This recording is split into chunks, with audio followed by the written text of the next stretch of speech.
بسم الله الرحمن الرحيم. قال الله تعالى بعد أعوذ بالله من الشيطان الرجيم. يا أيها الذين آمنوا كتب عليكم الصيام كما كتب على الذين من قبلكم لعلكم تتقون. دا الله سبحانه وتعالى عبادته بندگی دا ضروری ده چې یو مؤمن وکي او دا خپل الله رب العالمین د ځان ناراضي کړي. عبادت او بندگی مؤمن د دې لپاره کوي چې الله رب العالمین ته راضي شي او د هرې بندګۍ یو خپل اثر یو فائدې یو ګټه په انسانانو باندې. لکه موږ تاسو د یو بندګۍ کې اوس لګیو چې هغه د رمضان مبارک روزه ده، نو د روزې لپاره یو خپل خاص ځانګړي فواید دي، ځانګړي اجرونه دي مؤمن ته الله رب العالمین ورکوي، خاصه بدلی الله رب العالمین ورکوي. کله چې انسان د یو عمل د فوایدونه د هغې د فضایلو خبر شي نو دا هغه بندګۍ سره مینه ډیریږي، د هغې سره رغبت ډیریږي. هغه ستړیا او تکلیف او سخته چې انسان محسوسوي په دې عبادت کې، د هغه ستړیا او د هغه تکلیف نه به خوند اخلي. او د دې مثال د صحابه کرامو په ژوند کې شته دی.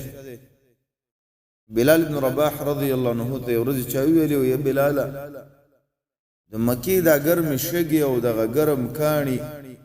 او دا سخت ګرمي ته به په دې باندې صبر څنګه کو؟ ته به کله د مشرکینو په دې ګرمو شګو باندې څملولې، په دې ګرمو کاڼو باندې به څملولې، سینه باندې به ته ګټه کېغستله، ته به په دې باندې څنګه صبر کو؟ بلال ابن رباح رضی الله عنه ته جواب کې فرمایي وای ما به د ایمان دا خوږوالی راواغسته، په دې ایمان کې چې کوم حلاوت دی، کوم مزه ده، کوم لذت دی، وای دغه به مې ځان ته رامخې ته که، او بل طرف ته به مې دغه سخت او تکلیف رامخې ته که. هغه د ایمان مزه او خوږوالی به ډېرو ایسته به دغه سخت او تکلیف زمانه هیر که. د دې وجې نه بندګانو کې بعضې مزې وي، لذتونه وي. لکه زه د رمضان مبارک فواید او د دې روژې یو څه فواید بیانوم، بیا به انشاءالله تعالی هغه اعمال بیانو چې مؤمن مسلمان یې رمضان مبارک کې وکړي، هغې باندې چې دی کوشش وکړي او هغې ته ورمخکې شي. الله رب العالمین د رمضان او یا د روژې لومړنۍ فائده په قرآن کریم کې ذکر کړې ده. سورة البقره یو سورة 3 کې الله فرمایي یا ایها الذین آمنوا، اے د ایمان والو، کتب علیکم الصیام، تاسې باندې روژه فرض شوې ده، کما کتب علی الذین من قبلکم، لکه څنګه چې په هغه کسانو باندې فرض شوې وه چې ستاسې نه مخکې وو. بیا من قبلکم نه مراد څوک دي؟ یو قول د مفسرینو دا دی چې من آدم الى محمد صلی الله علیه وسلم، آدم علیه الصلاة والسلام نه رانیولې او تر نبی صلی الله علیه وسلم پورې په ټولو باندې وای دا روژه فرض وه، او بچا باندې ډیر او بچا باندې لږه. دویم قول دا دی چې من قبلکم نه مراد یهود او نصارا دي، لکه څنګه چې په یهود او نصارو باندې الله رب العالمین روژه فرض کړې وه، همدغه شانه کې به تاسې باندې فرض کړې ده. دا روژه خو مشقت دی، دا مؤمنان الله ته محبوب خلق دی. الله څنګه دی خپلو بندګانو ته تکلیف او مشقت ورکوي؟ جواب دا دی فائده الله ذکر کوي لعلکم تتقون. دا روژه مې د دې په خاطر باندې ذکر فرض کړې ده په تاسې باندې چې تاسې کې تقوا راشي. تقوا دا یو داسې بندګي ده او داسې عبادت دی چې کله په مؤمن کې راشي نو در 50 نه زیاتې ګټې د مؤمن ته ملاویږي، د ډېرو مشکلاتو نه، د ډېرو نقصاناتو نه دا بچ کېږي. تقوا ویل کېږي څه ته؟ نو علما یې ډېر تعریفونه کوي، مختلف قسمه تعریفونه کېږي. زه ته یو دانه یا دوه رخلمه یو تعریف چې ادا کړی دی چې الله یراک مولاک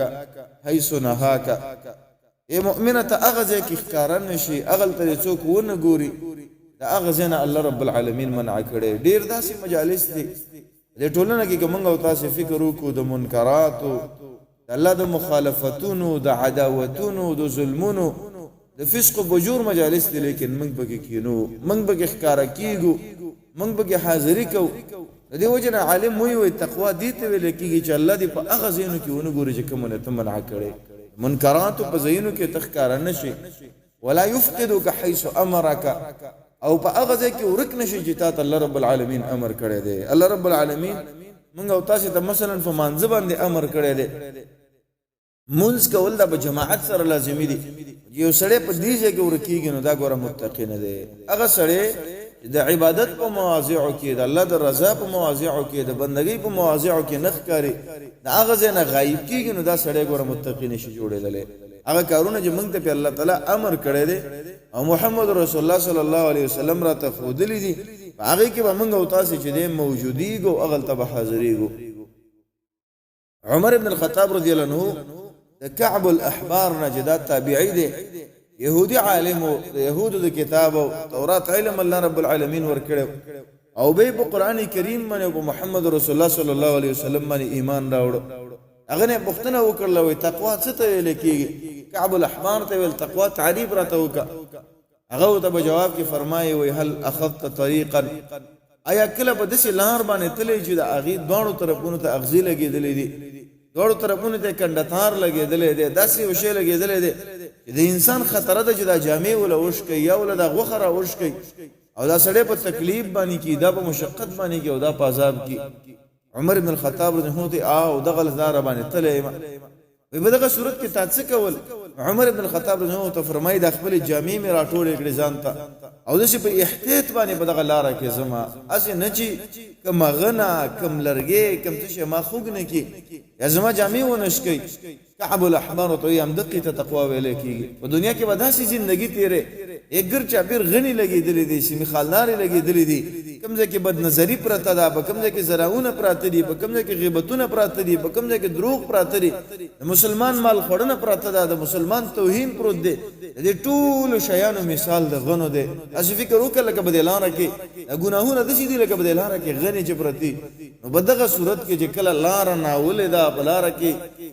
زخمی کون کی شیان دي دردون کی شیان دي څومره احتیاط کې دي لارې ته ګوري په احتیاط باندې قدم وچته چیرته زما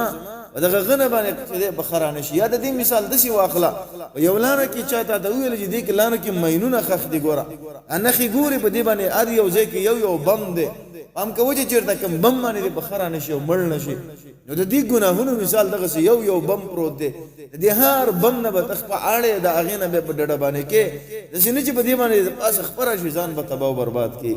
دې وجنه هغه تل تقوا دې ته ویل کیږي چې ته په احتیاط باندې په دنیا کې ژوندۍ تیر راکې او کله چې سړی داسې په ځان کې پیدا کی په احتیاط باندې ژوندۍ تیر به الله رب العالمین زیر ورکې دي خلکو ته ومن يتق الله يجعل له مخرجا دنیا کې مول الله خیسته ژوندۍ ورکې او په آخرت کې هم خیسته ژوندۍ ورکې هغه څوک چې الله رب العالمین نو ویریږي الله رب العالمین وتعالى پراخي کله چې پتا کې فرېزګاری او پتا کې تقوا و دنیا کې به ته امتحاناتو کې ناراضي او کې امتحانات د باندې راشي دغه امتحاناتونه به الله رب العالمین او باسي او د هدایت لارې به ته خي الله رب العالمین څه فرمای الف لام میم ذلك الكتاب لا ريب فيه هدى للمتقين الله دا قران کریم کامل کتاب د شک به نشته ده خدا قران کریم هدایت د فرد متقین فرزګان خلق ته الله په دې باندې هدایت کوي دا ډیره عجیبه فائدہ ده په روزه کې چې موږ او تاسو دغه فائدې اهتمام وکړو او هغه کارونه چې دین اسلام ته موږ او تاسو منع کړیو هغه نزان وساتو هغه کارونه شریعت موږ ته وی دغه کې موجود شي او دغه وکي هغه وکړه رب العالمین دا فائدہ او دا عمل موږ او تاسو کې راولي وبالله تعالی توفیق سبحانك اللهم وبحمدك اشهد ان لا اله الا انت استغفرك واتوب اليك